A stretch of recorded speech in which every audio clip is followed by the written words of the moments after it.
खास मेहमान हमारे साथ यहाँ पर जुड़ गए हैं। आचार्य विक्रमादित्य जी हमारे साथ यहाँ पर जुड़ गए हैं। इसके अलावा ओम जी उपाध्याय जो इतिहासकार हैं वो हमारे साथ यहाँ पर है। सूर्य प्रकाश मैथिली जी हैं, बीजेपी नेता हमारे साथ। और मैं सबसे पहले आपके पास विक्रमादित्य जी आ रहा हूं क्योंकि आपने उस वक्त भी देखा जब देश में नई संसद भवन का उद्घाटन होता है, प्रधानमंत्री नरेंद्र मोदी न सिर्फ सेंगोल को खोजकर लाते हैं बल्कि उसे एक उचित स्थान जो उसे मिलना चाहिए था वहां उसे स्थापित भी करते हैं, लेकिन यह कहकर कि यह तो राजतंत्र का प्रतीक है, इसे यहां नहीं होना चाहिए। क्या यह उचित लगता है? जब उसके इतिहास को खंगाला जाए, जब भारत को आजादी मिली, जब खुद उस वक्त नेहरू ने इसे स्वीकार किया था, तो क्या इसे राजतंत्र के तौर पर स्वीकार किया था? तब यह सवाल नहीं किसी के जहन में आया, लेकिन जब प्रधानमंत्री उठाते हैं, जब इसे लेकर आते हैं और इसका महत्व बताते हैं, तब यह सवाल खड़े हो जाते हैं। आखिर ऐसा क्यों?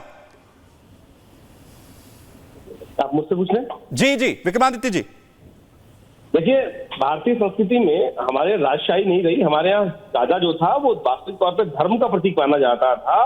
प्रजा का सेवक के रूप में भारतीय संस्कृति में राजा को उपस्थित किया जाता। यहाँ पर तानाशाही वाली व्यवस्था कभी नहीं रही। ये तो आक्रांता है, उन्होंने व्यवस्था को बिगाड़ने का प्रयास किया और आक्रांताओं के हिसाब से इस देश को चलाने का प्रयास किया। लेकिन वास्तविक तौर पर सेंगोल जो है वो धर्म का प्रतीक है, धर्म दंड का प्रतीक है और उसका प्रतीक है स्थिरता का प्रतीक है। उसके ऊपर वृषभ आरूढ़ है।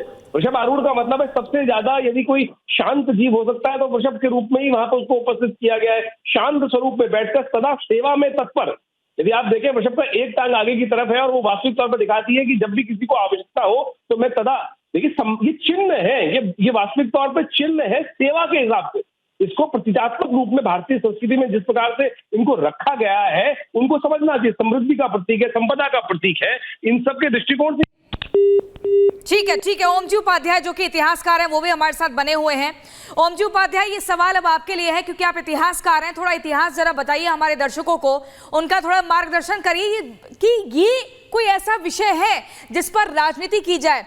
आप आए हैं संसद के भीतर, आपको जनता ने चुनकर भेजा है अपने मुद्दे उठाने के लिए। आप बेतुकी बातों पर राजनीति कर रहे हैं और सनातन का सीधे तौर पर अपमान कर रहे हैं। देश की जनता इसे बर्दाश्त नहीं करेगी।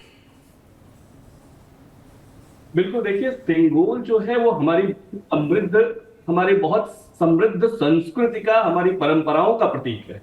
इसलिए ये बड़ा अजीब सी बात है कि इस पे जो ह्यू एंड क्राई अनावश्यक के मुद्दे पे उठा रहे हैं। एक बहुत सुचिंतित तरीके से जब राजगोपालाचारी ने 1947 में सत्ता का हस्तांतरण होना था, उस समय नेहरू जी को बहुत रिसर्च करके यह सलाह दी थी। और परंपरा आज की नहीं है। एक जब हम इसकी बात करते हैं तो निश्चित रूप से इसके पीछे भाव क्या है, विचार क्या है, इसके पीछे की परंपराएं क्या है, उसको बहुत ठीक तरीके से समझने की जरूरत है।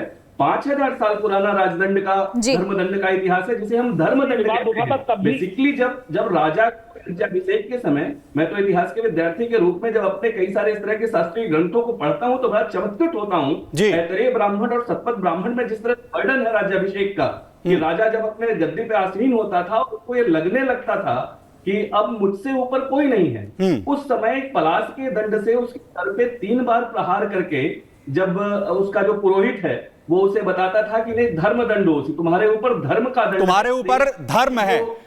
और जैसा विक्रमादित्य जी ने भी कहा कि धर्म का प्रतीक जो है वो राजाओं को उस वक्त में कहा जाता, लेकिन